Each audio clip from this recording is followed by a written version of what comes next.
துர்நடப்புகாரியாக மாறும். மகன் ஆவிக்குரிய வாழ்க்கையிலே உதவியா இருக்கவில்லை என்றால் மகளும் ஆவிக்குரிய வாழ்க்கையில் இருந்து விலகி விடுகிறார். അതുകൊണ്ട് 1 കൊരിന്ത്യർ 2 പറയുന്നത് ഓരോരുത്തർക്ക് സ്വന്തം ഭാര്യയും സ്വന്തം ഭർത്താവ് ഉണ്ടാകട്ടെ എന്ന് ദൈവദാസൻ അവിടെ പറയുന്നു. சொல்லப்படுகிறது அவனவனுக்கு தக்க துணை, அதாவது கணவனுக்கு கணவன், கணவனுக்கு மனைவி, மனைவிக்கு கணவன், அது ஒரே இதா இருக்கட்டும் என்று வேதம் சொல்லுகிறது. ഉൽപ്പത്തി പുസ്തകം 1-ാം അധ്യായത്തിൽ 26, 27 വാക്യം വായിക്കുമ്പോൾ വംശ വർദ്ധനവിന് വേണ്ടിയാണ്. ഹല്ലേലൂയ.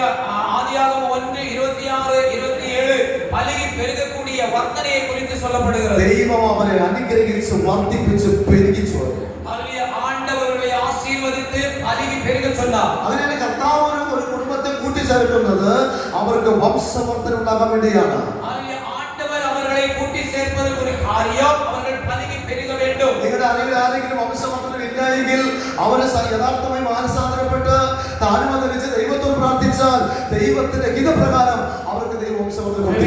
ഹല്ലേലൂയ. വംശവർദ്ധന തലമുറ ഇല്ലാவிட்டால் നിങ്ങൾ ആണ്ടവരുടെ പാദപടിയിലെ തിരുമ്പി വന്ന് തന്നെ കാട്ടി ജപിക്കും பொழுது കർത്താവ് നിങ്ങളെ പലകി പെരുക பண்ணுவார். 18-19 വായിക്കുമ്പോൾ അബ്രഹാമിന്റെ കുടുംബം, അബ്രഹാമിന്റെ കുഞ്ഞുങ്ങൾ അവരെ കുടുംബമായി ദൈവത്തെ സേവിച്ചുകൊണ്ടിരുന്നു. അങ്ങേ ആദിയാകമം 18-19 വാസിക്കും பொழுது അബ്രഹാമിന്റെ കുടുംബം ആണ്ടവരെ സേവിച്ച് അവരോട് കൂടെ കർത്താവെ സേവിക്കുന്നവരായിരുന്നു. നാലാമത്തെ ദൈവത്തിന്റെ ഉദ്ദേശം കുടുംബമായി ദൈവത്തെ സേവിക്കാൻ വേണ്ടിയാണ്. അതാவது കാര്യം അവർ കുടുംബമായി കർത്താവെ സേവിക്ക வேண்டும். ജോഷുവ 24:15 പറയുന്നത് ഞാനും എന്റെ കുടുംബവും ഞങ്ങൾ യഹോവയെ സേവിക്കും. യോശുവ 24:18 சொல்லப்படுகிறது நானும் என் குடும்பமும் கர்த்தரையே சேவிப்போம். ഞാൻ വാക്കുകൾ ഉപസംഹരിക്കാൻ ആഗ്രഹിക്കുന്നു. நான் என்னுடைய വാക്കുകളെ ചുരുക്ക വിരുമ്പുகிறேன். ചുരുക്കം 4 കാര്യങ്ങളെങ്കിലും ഇന്ന് ഈ പകൽ നമ്മൾ ശ്രദ്ധിച്ചാൽ നല്ലതാണ്. ചുരുക്കമായി சொல்லப்பட்ட இந்த 4 കാര്യങ്ങളിൽ கொஞ்சம் നാം കവനിപ്പോം എന്നാൽ അത് നല്ലതായിരിക്കും.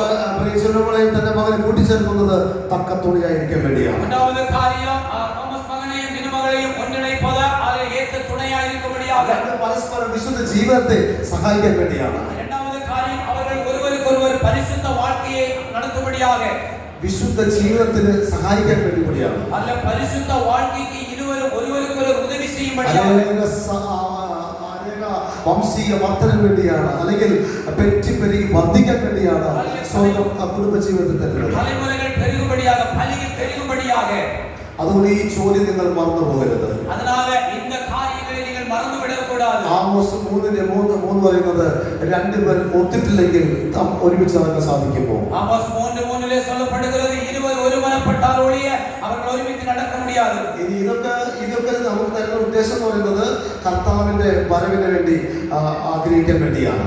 இந்த காரியங்களெல்லாம் ஏன் நமக்கு கொடுக்கப்படுகிறது என்றால் ஆண்டவருடைய வருகைக்கு நாம் தகுதியுள்ளவர்களாய் மாறும்படியாக. യഥാർത്ഥ വിവാഹം എന്ന് പറയുന്നത് തന്റെ കാന്തയാവുന്ന സഭ ആ കാന്തനോട് കൂടി ചേരുന്ന ഒരു വലിയ സന്ദർഭമുണ്ട്. ഹല്ലേലൂയ. ഉണ്മயான திருமணம் என்று சொல்லக்கூடியது மணவாளன் வருகிற நேரத்திலே மணவாட்டியாகிய சபை ஆயத்தப்படுத்துகிற ஒரு காரியத்தை குறிக்கிறது.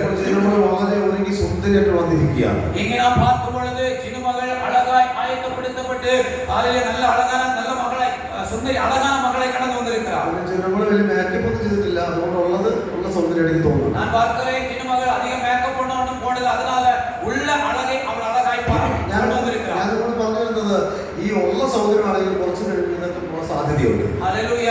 இந்த இருக்கிற அழகு கூட கொஞ்ச நாளுக்கு அப்புறம் அந்த அழகு போய் விடலாம்.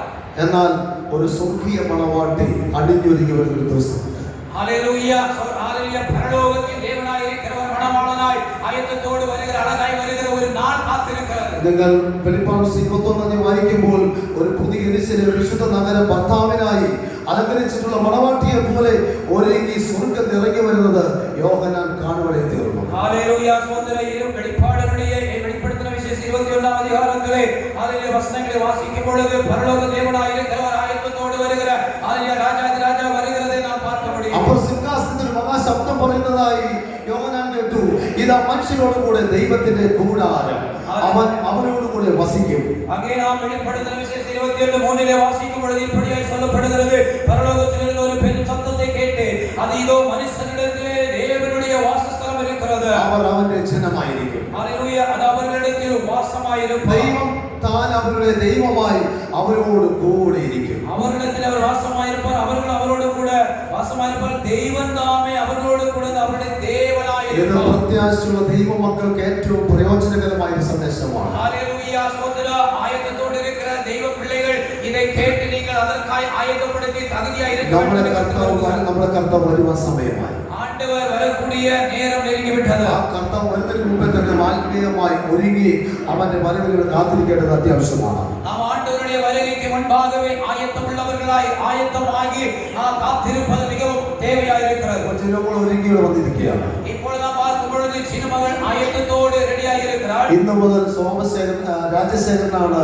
ഈ ജനോമോളുടെ കൂടാരമായി മാറാൻ പോകുന്നത്. இன்று முதல் அல்ல തോമസ് രാജ് அல்ல சின்னமகளுடைய ഒരു കൂടാരമായി മാറപ്പോகிறார். അവൻ അവരോട് കൂടെ വസിക്കുന്നു, അല്ലെങ്കിൽ രാജശേഖരൻ പ്രിയ ജനമോളുടെ കൂടെ വസിക്കുവാൻ പോകുന്നതാണ് വിവാഹ ജീവിതം എന്ന് പറയുന്നത്. ഹല്ലേലൂയ.